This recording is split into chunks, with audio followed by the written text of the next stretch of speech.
Offer letter पे लिखा होता है 35 लाख में आपकी एमबीबीएस हो जाएगी, बट सच्चाई ये नहीं होती है। 35 लाख में एमबीबीएस नहीं होती है।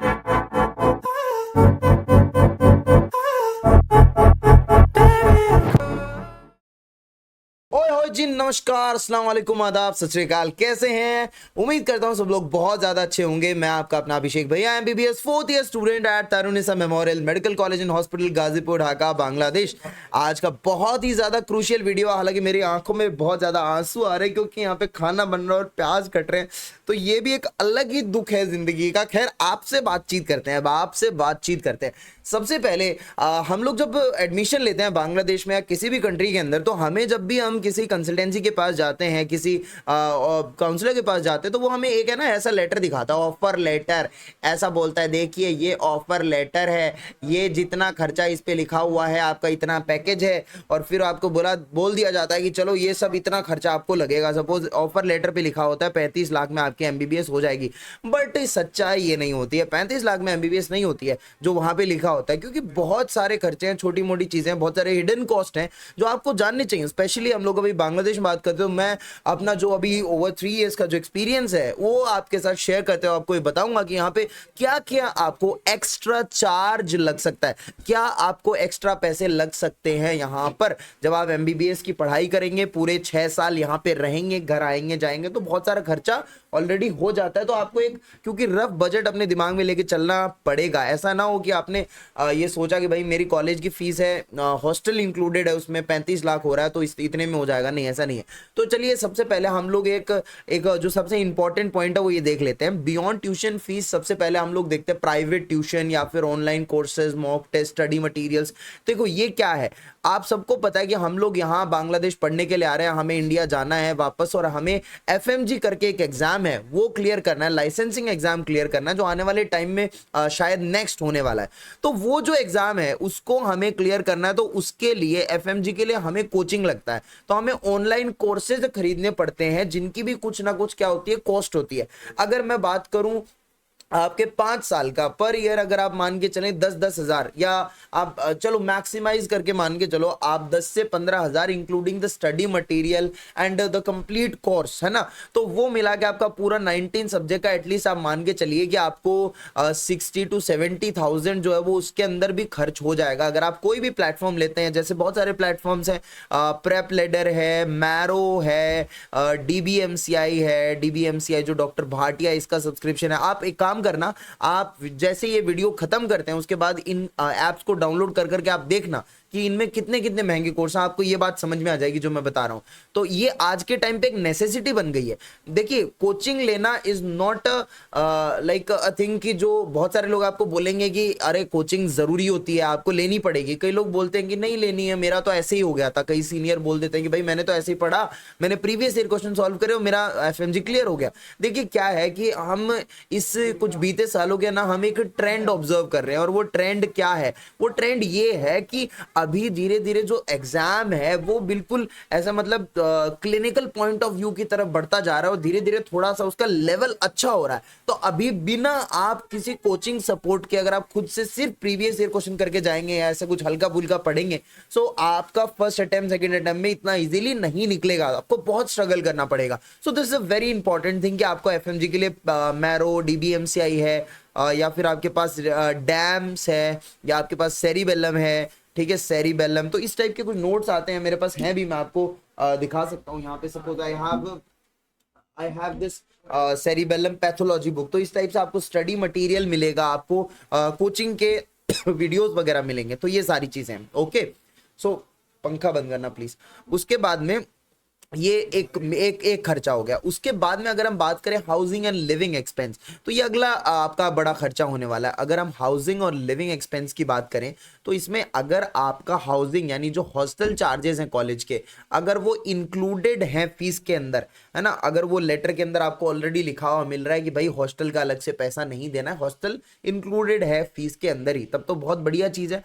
बट उसके अलावा लिविंग एक्सपेंस आपके है ना बहुत वो वेरी करेंगे। सपोज आप ढाका में रह रहे हो, मेन शहर के अंदर, तो यहां पर आपका लिविंग एक्सपेंस स्लाइटली ज्यादा होगा, चीजें महंगी मिलेंगी, और आप क्योंकि एक बढ़िया लाइफस्टाइल यहाँ पे आप जी पाओगे। तो ऑब्वियस सी बात है, अगर बढ़िया लाइफस्टाइल जीनी है तो आपको पैसे भी लगेंगे ही, ठीक है। जैसे आपका किसी भी मेडिकल कॉलेज के अंदर जो मेस का चार्ज है वो इसके साथ इंक्लूड नहीं होता। अगर आपकी कॉलेज का हॉस्टल चार्ज अलग से, सपोज हम बात करते हैं एक मेडिकल कॉलेज है, पॉपुलर मेडिकल कॉलेज, तो वहाँ पे आपको अगर आपको हॉस्टल में रहना है तो 100 USD फॉर एसी रूम ये चार्ज है वहाँ का, तो ये तो आपको देना ही है। प्लस साथ में फिर आपको वहाँ पे खाने का भी पैसा देना पड़ेगा, तो मेस चार्जेस भी हो गए साथ में, है ना।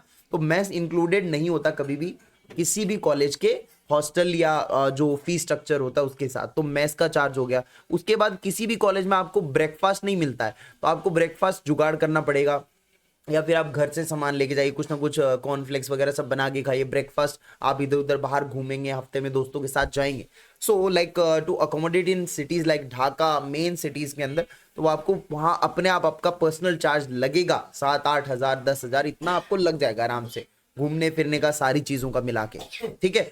उसके बाद हम बात करते हैं और हिडन चार्ज क्या होता है। बहुत सारी मेडिकल कॉलेजेस में आपसे प्रॉफ की फीस लेते हैं। क्या लेते हैं? प्रॉफ की फीस।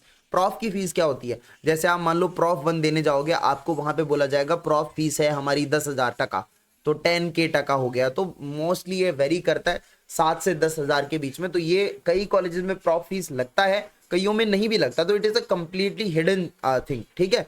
तो ये 10,000, इसमें आपको 10,000, फिर अगला प्रॉफ 2 दोगे तो आपको शायद 5-7 हज़ार के समथिंग कुछ चार्ज करेंगे, वो कॉलेज चार्ज करता है, ठीक है।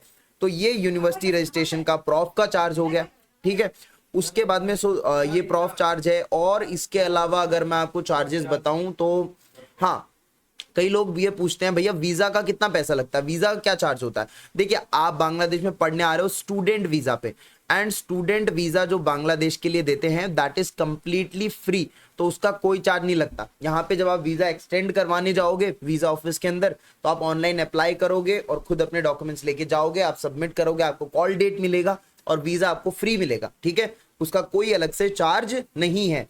तो वो चीजों में आपको कॉलेज हेल्प करेगा। और बाद में मैं भी इस पे एक वीडियो बना दूंगा डिटेल, जब मेरा खुद का भी वीजा खत्म होने वाला है कुछ टाइम में, so I will apply for the visa, तो मैं वो सारा आपको प्रोसेस दिखाऊंगा कैसे क्या होता है। तो वीजा आपको फ्री मिल रहा है और ये प्रॉफ का चार्ज लग सकता है। स्टार्टिंग के अंदर जब आप आते हो तो अभी आपको नहीं पता है, आपको बोन सेट खरीदना है, ठीक है। फर्स्ट ईयर के अंदर आपको बोन सेट काम आता है, ठीक है। बोन सेट का अगर हम लोग रेट देख के चलें तो ये कम से कम मतलब आप मानो 30K टका से ये स्टार्ट होता है बोन सेट, ठीक है। और ये अप टू जाता है 40-45 तक। ये ह्यूमन रियल बोन्स होती हैं जो आप जब यहाँ आते हो तो आपको खरीदनी पड़ती हैं। तो देखो ये जो खर्चा है बोन सेट वाला, ये बिल्कुल आते ही जिस दिन बांग्लादेश आओगे उसके विद इन 3-4-5 डेज 6 डेज में ये खर्चा आपका हो जाएगा, ठीक है। तो बोन सेट आपको खरीदना पड़ेगा। हर साल आपकी बुक्स आएंगे। आप मान के चलो बांग्लादेश में वो नहीं है कि आपके पास टैब है तो आप PDF में पढ़ लोगे, ऐसा नहीं है। यहाँ पे बुक्स की जरूरत होती है। टीचर्स बोलते हैं कि भाई तेरी बुक कहाँ है, बुक दिखा, ठीक है। तो स्टिल आप बुक्स वगैरह कॉपीज वगैरह खरीदोगे तो आप आई एम सॉरी, आप ये मान के चलिए कि लगभग 7,000 ऑन एन एवरेज मान के चलिए 7-8 हज़ार आपका बुक्स में भी खर्चा हो जाएगा टका के अंदर। एंड आफ्टर दैट और क्या है, बुक्स का खर्चा, बोन सेट का खर्चा, सो दिस इज ऑल। और बाकी हमारी आती है ट्रांसपोर्टेशन कॉस्ट, ठीक है।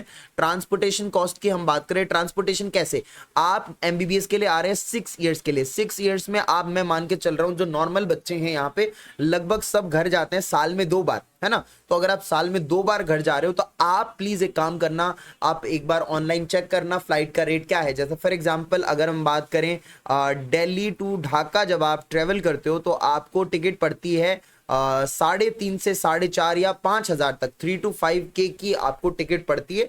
और जब आप वापस ढाका टू दिल्ली ट्रेवल करते हो तो वही टिकट आपकी 10, 12, 13 हज़ार 14 हज़ार की हो जाती है। ये इस रेंज में वेरी करता है, ठीक है। तो ये आपका टिकट का खर्चा आप मान के चलो हमेशा जब भी आओगे जाओगे तो ये आप ट्रांसपोर्टेशन कॉस्ट भी मान लेना कि अगर आप 6 साल रह रहे हो मतलब 6 into 2 यानी आप 12-13 बार एटलीस्ट आपके घर जाओगे, ठीक है। उसके बाद में आप देखिए जो स्टूडेंट लगभग दूर से बहुत ज्यादा उनको डिस्टेंस लगता है, जैसे कोई कश्मीर से अगर ये वीडियो देख रहा है तो उनका तो और ज्यादा फिर कॉस्ट इसमें इंक्रीज हो जाता है। वो लोग तो ज्यादातर ट्राई करते हैं कि कम घर जाएं, साल में 1 बार घर जाएं, राइट। तो ये कॉस्ट जो ट्रांसपोर्टेशन का बहुत मेजर कॉस्ट है। फिर जैसे मैंने यहाँ पर आपको बताया था पर्सनल एक्सपेंसेस है ना, तो ब्रेकफास्ट का हो गया था, फिर दोस्तों के साथ घूमना फिरना बाहर, ये जो पर्सनल जेब खर्च जिसको बोलते हैं है ना। उसके अलावा भी जैसे अगर हम लोग पर्सनल खर्चे की बात करें तो ये जो बांग्लादेश में है ना, ट्रांसपोर्टेशन जो है ना ये बहुत ज्यादा महंगा है। यहाँ पे अगर आप उबर करेंगे या सीएनजी जो यहाँ पे ऑटो होता है वहां से ट्रेवल करेंगे तो आपको एक जगह से दूसरे जगह जाने में सबसे मेजर खर्चा ट्रांसपोर्टेशन का होगा। समझ गए मेरी बात? और ये एक सिग्निफिकेंट पार्ट है यहाँ पे। समझ गए मेरी बात? तो ये इस तरीके का मैंने आपको ये बता दिया कि आप मतलब अपना घर पे बैठ करके अपने मम्मी पापा के साथ बैठ के या फिर खुद अपना एक पेन पेपर लेके आप पूरे एस्पेक्ट्स को कवर करें कि इन केस कोई इमरजेंसी हो गई, हमें एक्स्ट्रा कभी घर आना पड़ा या फिर जो भी है, तो आप एक रेंज रेडी करें। अगर आप एज अ स्टूडेंट रिसर्च कर रहे हैं तो टेल योर फादर कि पापा देखो मेरा है ना, लगभग हम स्टैंडर्ड मान के चले, मान लो कि मेरा 32 lakhs कॉलेज का फीस है और पापा मेरा है ना 10 lakhs का खर्चा इतना आ सकता है, मैक्सिमम 12 lakhs होगा, ठीक है। और ये 10 to 12 lakhs का मेरे को ये अनएक्सपेक्टेड खर्चा हो सकता है। हर साल किताबें लेना, बोन सेट तो हालांकि एक बार खरीदा फिर उसके बाद वापस भी बिक जाता है, उसकी कोई दिक्कत नहीं है। लेकिन जैसे बुक्स आपने ले ली हैं, आप यहाँ पे रह रहे हो तो आपको वो खर्चा, जाने आने का, खाने पीने का, सब मिला के आपको एक वो ब्रॉडर पॉइंट ऑफ व्यू से आप ये चीज देखेंगे, ठीक है। अगर हम बात करें उन स्टूडेंट्स की जो ढाका से बाहर रहते हैं, अगर आपका एक ऐसा कॉलेज है, आपको मान लो सुंदर कैंपस पसंद है, बड़ा कैंपस होना चाहिए, तो बड़े कैंपस वाले कॉलेज ज्यादातर क्या होते हैं, ढाका से बाहर होते हैं। ये कॉलेज है, ये कॉलेज का गेट होगा, बाहर जाओगे कुछ नहीं होगा, छोटी मोटी बस्ती होगी, बेसिक फैसिलिटीज बहुत ज्यादा मिसिंग होंगी, जो मतलब आपको एक 6 साल एक अच्छा लाइफस्टाइल जीने के लिए लग सकती है, तो वो बहुत सारी मिसिंग होंगी वहां पे, ऑब्वियस सी बात है। तो आपका जो वहां पर फिर जो कॉस्ट ऑफ लिविंग है वो बहुत कम हो जाएगा, सस्ता पड़ जाएगा आपको। समझ गए? आप डोमिनोज में ना जा करके एक लोकल ब्रांच में बैठ करके या एक लोकल चेन में, क्यूएसआर चेन जो भी रेस्टोरेंट है वहां पर बैठ करके आप कुछ खा पाएंगे। समझ गए मेरी बात? तो वो कॉस्ट रिड्यूस हो जाएगी। तो आप ये सब आराम से डिस्कस करके चलें। जो ढाका के बाहर के लोग हैं फिर उनको पता है, उनको फिर एफर्ट ज्यादा लगता है कि आप एयरपोर्ट आए, एयरपोर्ट से यहाँ जाओ, वहां से वहां जाओ, बस बदलो, 100 150 200 किलोमीटर है, तो वो सब थोड़ा सा एक पंगा पड़ जाता है। बाकी यहाँ पर कोई आपको एज सच कोई बहुत खतरनाक चार्ज ज्यादा लगता नहीं है, बट ये आप मान के चले, है ना। तो अगर आपकी कॉलेज 30 लाख है, 10 लाख मान लो एडवांस कि भाई इतना तो लगेगा ही, इससे ज्यादा ही भले ही लग जाए लेकिन इतना तो लगेगा ही लगेगा, कोचिंग्स वगैरह सारी चीजें मिला करके। और बाकी बस that's it for this video. मिलते हैं नेक्स्ट वीडियो में with something new. Till then take care, bye bye, see ya. अच्छा तो हम चलते हैं, फिर कब मिलोगे। चैनल के साथ बने रहिए, हम आपसे डेली मिलेंगे रेगुलर बेसिस। अभी मैं एक सीरीज स्टार्ट करूंगा जिसके अंदर मैं जितनी भी मेडिकल कॉलेजेस हैं वहां पे मैं हर एक मेडिकल कॉलेज का पहले तो जो करंट फी स्ट्रक्चर होगा वो डिस्कस करूंगा। वहां पे ही मैं किसी स्टूडेंट को बोलूंगा जो वहां पे ऑलरेडी पढ़ रहा होगा, एंड देन मैं उसको यहीं पे वीडियो में साथ लेकर के उसके साथ डिस्कशन करूंगा कि भाई उसके और क्या क्या खर्चे होते हैं या ऑन एन एवरेज कैसे क्या चलता है, बाकी और खाने का क्या चार्ज है, ये क्या चार्ज है, वो क्या चार्ज है। तो हम एक तरीके से हर एक medical college, private medical college in Bangladesh का बजट एनालिसिस करेंगे। बस ये मैंने आपके लिए सोचा था कि आपको बजट के मामले में क्लैरिटी आ जाए, है ना। और मेरे जब इतने सारे कॉन्टेक्ट्स हैं, इतने सारे कनेक्ट्स हैं और इतने सारे बच्चे हैं जो दूसरों की हेल्प करना चाहते हैं, तो मैं क्यों नहीं करूंगा भाई। तो ये तो करना चाहिए। तो जुड़े रहिए चैनल के साथ, बस फैला दो आग की तरह, ठीक है। चलो साइनिंग ऑफ।